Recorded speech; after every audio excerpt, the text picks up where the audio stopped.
होता है ऐसा कि बरमूडा ट्रायंगल के नजदीक जाने वाला कभी वापस लौटकर नहीं आता। आखिर कहां गुम हो जाते हैं हजारों टन वजनी जहाज और क्यों उनका एक निशान भी नहीं मिलता? दुनिया की सबसे बड़ी पहेली का जवाब शायद किसी के पास नहीं है। गहरे समंदर के बीचों बीच है एक ऐसा इलाका जहां अब तक 1000 से भी ज्यादा लोग लापता हो चुके हैं।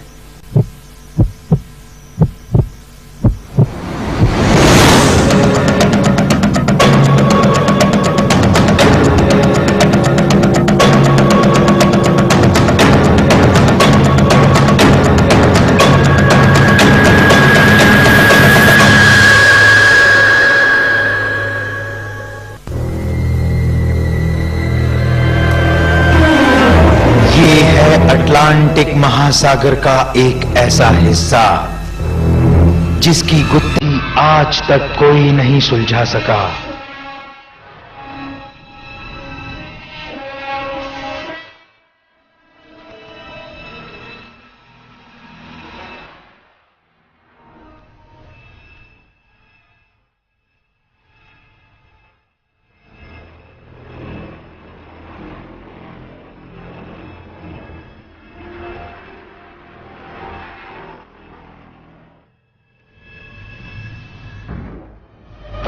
पश्चिम अटलांटिक महासागर का यही हिस्सा कहलाता है बरमूडा ट्रायंगल।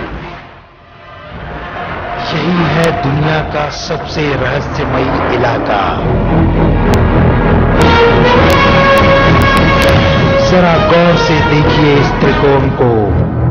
कोई इसे मौत का त्रिकोण कहता है तो कोई इसे भुतहा त्रिकोण कहता है। ये त्रिकोण मियामी, फ्लोरिडा और सेंट जॉन्स से मिलकर बनता है। देखिए इस इलाके को। यहां से अब तक कई समुद्री और हवाई जहाज हैरतअंगेज रूप से गायब हो चुके हैं। हैरत की बात तो यह है कि खोजबीन की लाख कोशिशों के बावजूद उनका अब तक कुछ भी पता नहीं चल सका है। कोई नहीं जानता इन जहाजों को आसमान निगल गया या समंदर लील गया। इस ट्रायंगल में फंसते ही जहाजों का नेविगेशन सिस्टम काम करना बंद कर देता है और जो भी इस ट्रायंगल के भंवर में फंसा उसका फिर कुछ पता नहीं चल सका।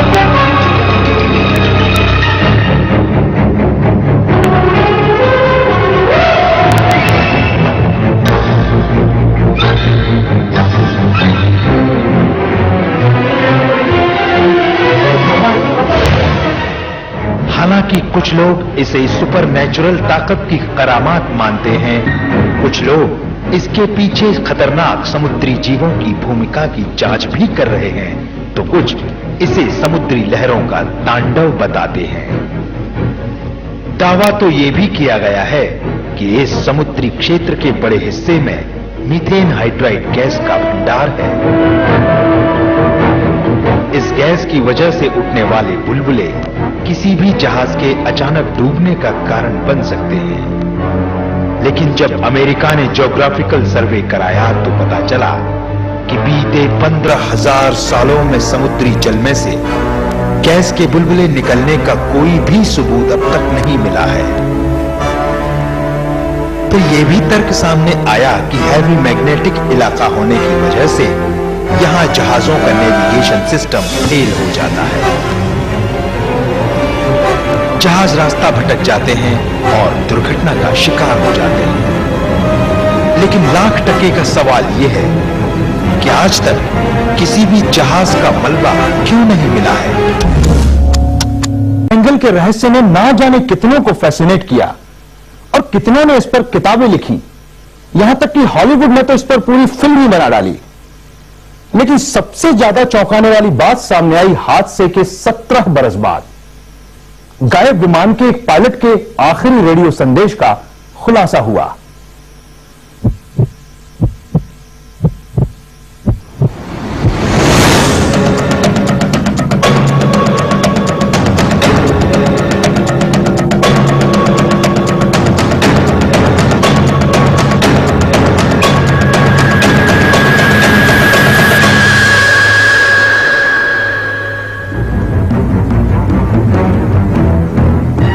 अप्रैल 1962 में एक अमेरिकी मैगजीन ने विमान चालकों और नेवल बेस के बीच हुई आखिरी बातचीत का ब्यौरा छापा और ये आखिरी संदेश था।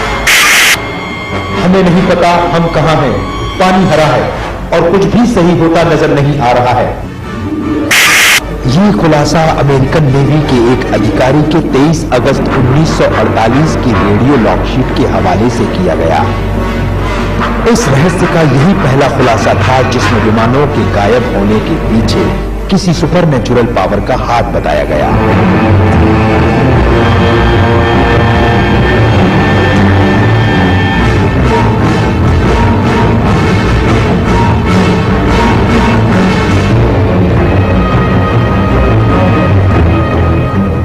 लोगों को यह भी लगने लगा कि इन हादसों के पीछे जरूर किसी रहस्यमय शक्ति का ही काम है।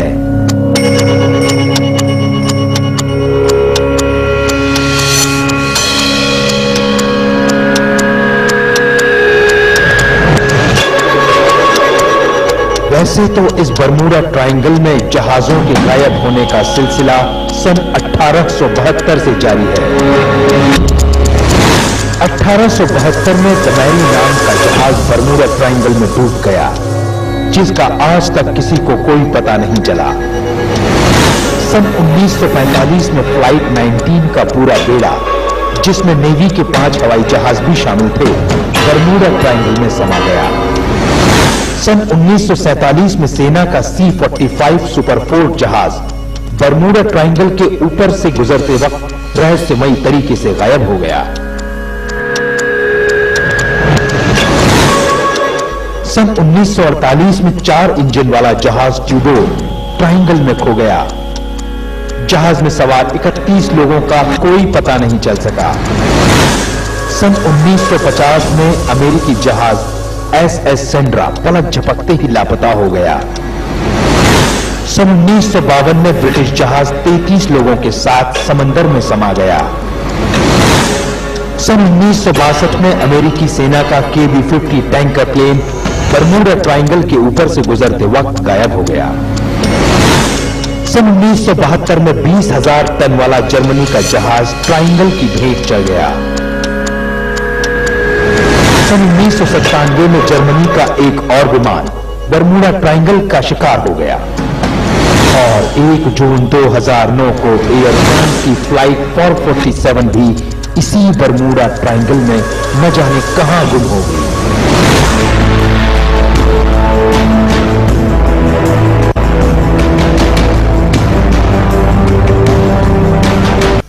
बरमूडा ट्रायंगल में न जाने कौन सी रहस्यमय शक्ति है जो बड़े से बड़े जहाज और हवा में उड़ते विमानों को भी अपनी ओर खींच लेती है और फिर पलक झपकते ही सब कुछ गायब हो जाता है।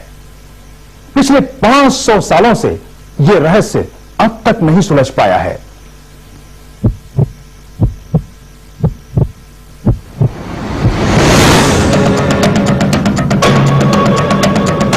ये रहस्यमयी बरमूडा ट्रायंगल 500 वर्षों से न जाने कितनी कहानियों को अपने आप में समाये हुए है।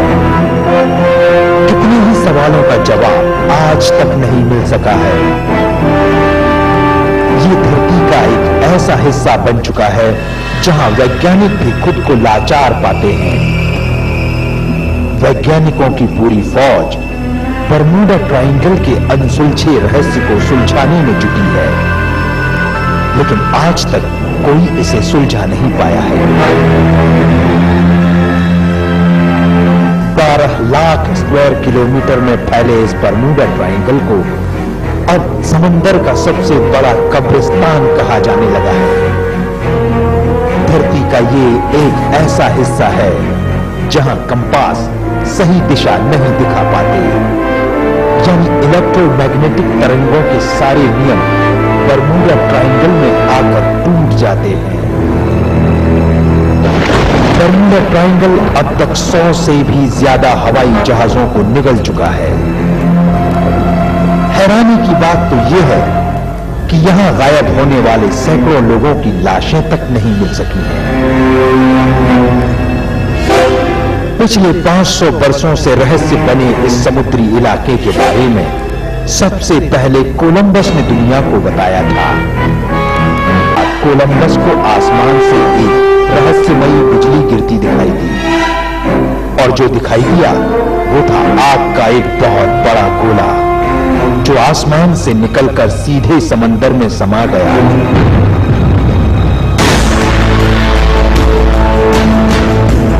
दुनिया की सबसे बड़ी पहेली ने अब तक 1000 से ज्यादा लोगों की जानें ले ली है।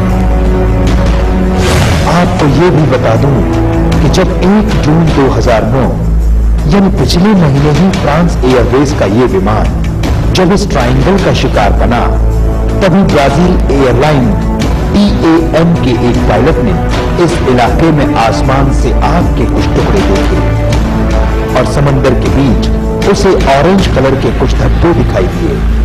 है ना हैरत की बात। इस ट्रायंगल के बारे में सबसे पहले जानकारी देने वाले क्रिस्टोफर कोलंबस ने भी आसमान से उतरी आग का जिक्र किया था। खैर, इस बरमूडा ट्रायंगल की सबसे दिलचस्प कहानी तो अमेरिकन नेवी के दस्तावेजों में लिखी हुई है।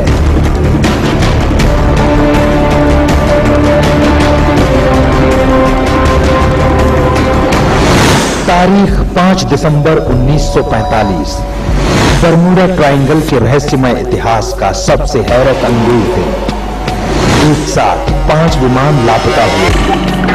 अमेरिकन नेवी में हड़कंप मच गया और दुनिया सन्न रह गई। हादसे के 64 वर्षों बाद भी रहस्य अब तक कायम है। 73 मील उड़ान के बाद 120 मील का वापसी सफर तय करके वापस फ्लोरिडा के नेवल बेस पर उतरना था। लेकिन 5 दिसंबर 1945 का दिन गुजरे 64 बरस बीत चुके। ये हवाई जहाज आज तक वापस नहीं लौटे। बरमूडा ट्रायंगल के इस मायाजाल की हद तो तब हो गई जब इन 5 विमानों को समुद्र में ढूंढने गया अमेरिकन नेवी का एक और विमान 13 लोगों की जांच टीम के साथ लापता हो गया। तमाम हाथ पैर मार दिए गए, लाख कोशिशें कर ली गई, लेकिन आखिर में हाथ कुछ भी नहीं लगा।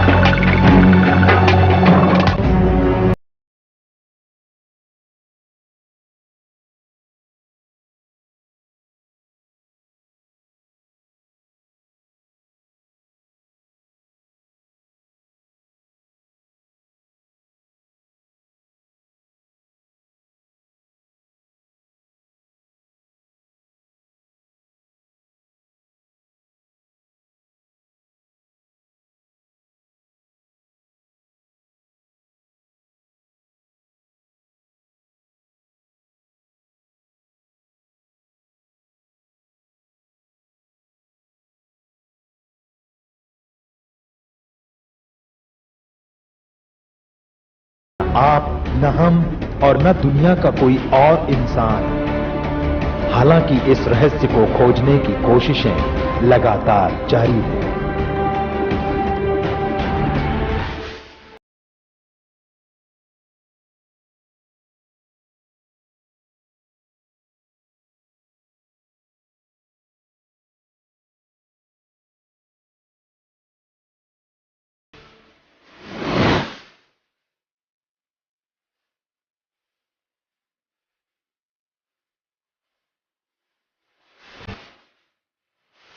इन लहरों को क्यों पैदा किया गया?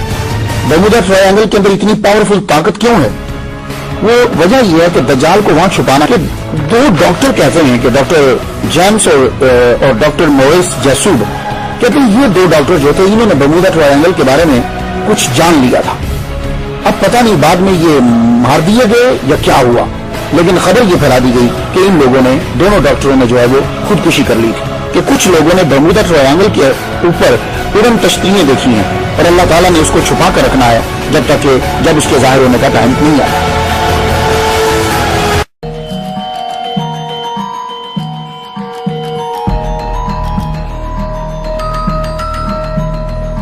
तो सवाल ये था कि अगर दज्जाल हुजूर सल्लल्लाहु अलैहि वसल्लम के दौर में था तो अब कहां है? मुहक्किकीन का ख्याल है कि दज्जाल जिस कौम का निजात दहिंदा है वो इतनी पावरफुल है कि जमीन की ऐसी छानबीन कर दे कि जैसे फिल्टर जो है वो पानी की करता है। तो दिलो जान से इसे ढूंढ रहे हैं तो फिर भी क्यों नहीं मिल रहा। तो इससे लगता है कि वो किसी ऐसी जगह में है कि जहां इंसानी अप्रोच नहीं है और ना ही इंसानी आलात की अप्रोच है। तो मैंने जो तहकीक की फिर मैं यही पहुंचा कि वो जगह सिर्फ बरमूडा ट्रायंगल ही है, इसके अलावा और कोई ऐसी जगह नहीं है कि जहां इसे ढूंढा ना जा सके। ये बरमूडा बहरे ओकियानूस के कुल 300 जजीरों पर मुश्तमिल है। सिर्फ 20 जजीरों पर इंसानी मखलूक है, इंसान हैं, लेकिन वो भी बहुत कम तादाद में। और जो इलाका खतरनाक समझा जाता है उसे बरमूडा ट्रायंगल कहते हैं। बरमूडा तकोन जो है इसका कुल रकबा 11,40,000 मुरब्बा किलोमीटर है। इसका शमाली सिरा जजायर बरमूदा, जनूब मशरकी सिरा पोर्टो रिको, जनूब मगरबी सिरा इसका मियामी है, मियामी फ्लोरिडा। आप जानते हैं कि फ्लोरिडा का माना क्या है? इसका माना है उस खुदा का शहर जिसका इंतजार किया जा रहा है।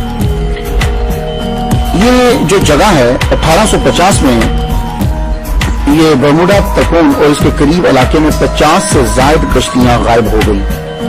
अक्सर डूबे हुए बहरी जहाज अमेरिकी रियासत के मातहत थे। पहला बहरी जहाज जो इसके अंदर डूबा 340 अफराद लेकर वो गायब हो गया इसी के अंदर। फिर इसके कुछ अरसे बाद एक आबदोज 1968 में 1968 में 99 अफराद को लेकर गायब हो गई इसी जगह में। 5 दिसंबर 1945 को तकरीबन 2:10 में अमेरिकी रियासत फ्लोरिडा की बेस से 5 तैयारे उड़े थे। 4 बजे एक तैयारे का पैगाम आया। पायलट बोलता है, अजीबो गरीब सूरत हाल का सामना है, मैं जमीन नहीं देख पा रहा हूँ, मैं अपनी जगह का तय्युन नहीं कर पा रहा, हम फजा में कहीं गुम हो गए हैं। एयरबेस से पैगाम आता है, मगरब की तरफ उड़ान जारी रखो। पायलट कहता है, मुझे नहीं पता चला कि मगरबी समत कहाँ है। और जब वो ये मैसेज पहुंचा रहा था वापस, उस वक्त सूरज गुरूब होने का टाइम था, 4-5 का टाइम था, तो उसको सूरज देख लेना चाहिए था। तो अगर नेविगेशन काम नहीं कर रहे तो सूरज गुरूब होने का वक्त था, सूरज देखकर ही समत का तय्युन कर लेते, मगर पायलट तय्युन नहीं कर पाए। आखिरकार राब्ता टूट गया और ये 5 जहाज भी यहाँ के यही गायब हो गए। इन 5 तैयारों को तलाश करने के लिए 5 दिसंबर शाम 7:30 पर फिर एक और तैयारा भेजा गया। उसका काम ये होता है कि जो जहाज गुम हो जाए उस जहाज को जाके तलाश करो। और ये जहाज जो है ये पानी के अंदर भी उतर जाता है। बावजूद इस बात के कि ये महारत तामा रखता था, ये जहाज जो तलाश करने गया वो भी वहां जाकर गुम हो गया। मेरे ख्याल के मुताबिक यही दज्जाल का ठिकाना है। इस जगह शैतानी ताकतों का मरकज है। ऐसी मकनातीसी कशिश की लहरें हैं वहां जो हमारी बिजली से 1000 गुना ताकतवर है। और मुझे ये लगता है कि दज्जाल जब आएगा वो इसी ताकत का इस्तेमाल करेगा। और इस ताकत को, जो ताकत बरमूडा ट्रायंगल के अंदर है, जो लहरें हैं, इन पर अगर कंट्रोल हो जाए तो आज जो गाड़ी आप अपने 1960 45 के ऊपर या 59 पे चला रहे हो, ये गाड़ी 10,000 गुना रफ्तार के साथ तेज चलने लग जाएगी। इसके सामने पेट्रोल कोई चीज नहीं, गैस कोई चीज नहीं, इसके सामने बिजली कोई चीज नहीं। ये इतनी पावरफुल ताकत है कि कोई जहाज, बहरी जहाज हो, हवाई जहाज हो, कोई भी जाए, वो इसको लहरें इसको तरोड़ मरोड़ कर चीज का नामो निशान मिटा के रख देती है। तो एक और इशारा मुझे मिलता है कि दज्जाल जो है वो इसे बरमूडा ट्रायंगल के अंदर ही है। वो कैसे? हुजूर सल्लल्लाहु अलैहि वसल्लम का फरमान अलीशान है कि शैतान अपना तख्त जो है वो समंदर के ऊपर लगाता है। और कुरान मजीद में वैसे दज्जाल का नाम नहीं है, ना इसका जिक्र है, लेकिन ये मसला इतना इंपॉर्टेंट है कि हुजूर सल्लल्लाहु अलैहि वसल्लम ने इसको बड़ी डिटेल के साथ बयान किया है। लेकिन एक इशारा मिलता है कि शैतान का तख्त कहाँ है, वो अपना तख्त कहाँ लगाता है। इन्नहु यराकुम हुवा व क़बीलुहु मिन हैसु ला तरौनहु। ये ऐसी जगह पे अपना तख्त लगाता है कि जहां से तुम नहीं देख सकते। तो ये भी हम तो आजकल के दौर के अंदर तो आप समंदर में देख सकते हो, सिर्फ बरमूडा ट्रायंगल वाहिद जगह है जहां तुम नहीं देख सकते। तो पता चला कि शैतान जो है, और शैतान का सबसे जहरीला तीर जो है वो दज्जाल है। करामत और जहरीला तीर जो है, तो मालूम ये हुआ और इन लहरों को क्यों पैदा किया गया, बरमूडा ट्रायंगल के अंदर इतनी पावरफुल ताकत क्यों है? वो वजह यह है कि दज्जाल को वहां छुपाना है, अदरवाइज तो निकाल लाएंगे, ढूंढ लेंगे उसे। तो यही, लेकिन एक और मैं रिसर्च करते करते एक बात मुझे मालूम हुई कि 2 डॉक्टर कहते हैं कि डॉक्टर जेम्स और डॉक्टर मोरिस जैसूब कहते हैं ये 2 डॉक्टर जो थे इन्होंने बरमूडा ट्रायंगल के बारे में कुछ जान लिया था। अब पता नहीं बाद में ये मार दिए गए या क्या हुआ, लेकिन खबर ये फैला दी गई कि इन लोगों ने, दोनों डॉक्टरों ने जो है वो खुदकुशी कर ली थी। बेटर क्या मसला है। मैं तो ये कहता हूं कि अल्लाह ताला ने दज्जाल को शैतानी समुंदर और शैतानी जज़ायर में मकनातीसी कशिश पैदा करके आम इंसानों से मख्फी रखा है। जब हुक्म रब्बी होगा तो इसके हाथ खोल दिए जाएंगे, क्योंकि उसके हाथ बंधे हुए हैं गर्दन के साथ, घुटने और टखने जंजीरों से बांधे हुए हैं, और वो भी आजाद कर दिए जाएंगे और वो बाहर आ जाएगा। और हो सकता है तब अल्लाह ताला मकनातीसी लहरों को कम कर दे, या ये होगा कि वो इन लहरों के ऊपर कंट्रोल पा लेगा। उसकी वजह यह है कि कुछ लोगों ने बर्मुदा ट्रायंगल के ऊपर तुरंत तश्तरियां देखी हैं। वो जो एलियन की नहीं आप देखते, वो एलियन जिस पर बैठ कर आते हैं, आपने अक्सर देखा होगा, वहां उनको उड़ते हुए देखा है। तो हो सकता है कि दज्जाल की पावर इतनी ज्यादा हो कि वो उन लहरों के ऊपर भी कंट्रोल कर सकता हो। अब सवाल यह है कि समुद्री जजीरे से निकलकर दज्जाल बाद में पब्लिक के सामने कब और कहां से आएगा। ये तो बात तय हो गई कि दज्जाल किसी जजीरे में ही रहता है, और मेरी अकल के मुताबिक वो बर्मुदा ट्रायंगल के अंदर ही है। क्यों कि वहां अभी तक किसी की रसाई नहीं है, और अल्लाह ताला ने उसको छुपा कर रखना है जब उसके जाहिर होने का टाइम नहीं आता। अब यह है कि जब वो वहां से आएगा तो फिर पब्लिक के सामने कब आएगा, आलमी ऐलान कब होगा, लोग उसको जानेंगे कब।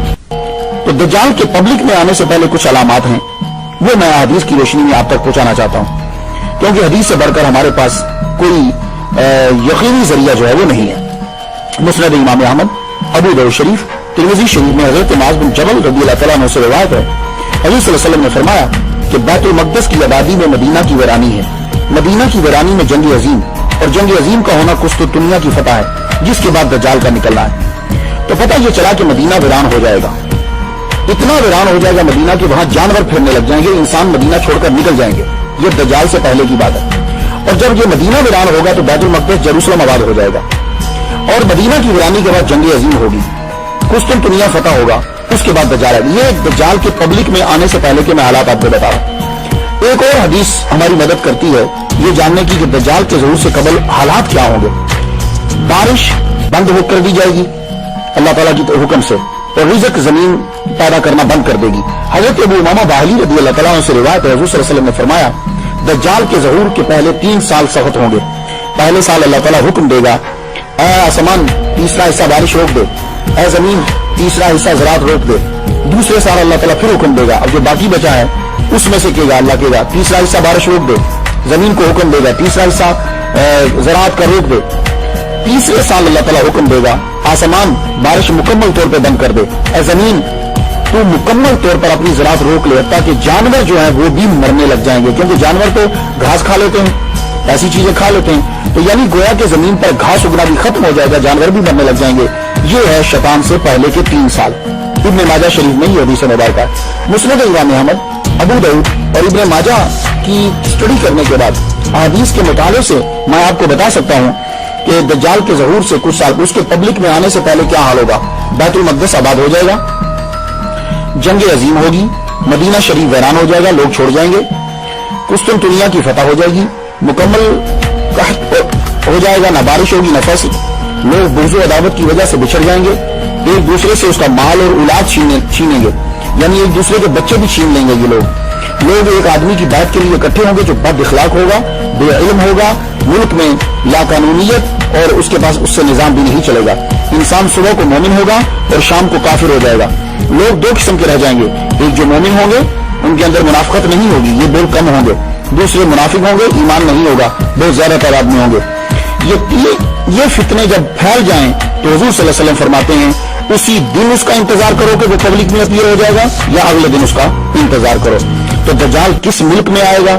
एक हदीस में है कि वो इस्फहान के एक मकाम यहूदिया से निकलेगा। सही मुस्लिम शरीफ बाब जिक्र दज्जाल के अंदर है कि हुजूर सल्लल्लाहु अलैहि वसल्लम ने फरमाया दज्जाल शाम और इराक के दरमियान से निकलेगा। हो सकता है कि वो निकले तो शाम और इराक के बीच से, मगर पब्लिक में ऐलान तब हो जब वो इस्फहान, ये ईरान का शहर है, वहां के यहूदी बेताबी से उसका इंतजार कर रहे हैं। हो सकता है कि जब ये वहां पहुंचे तो पूरी दुनिया में खबर जो है वो आम हो जाए। अब हमें ये देखना है कि जब ये आएगा तो इसके पास पावर कितनी होगी और ये करेगा क्या।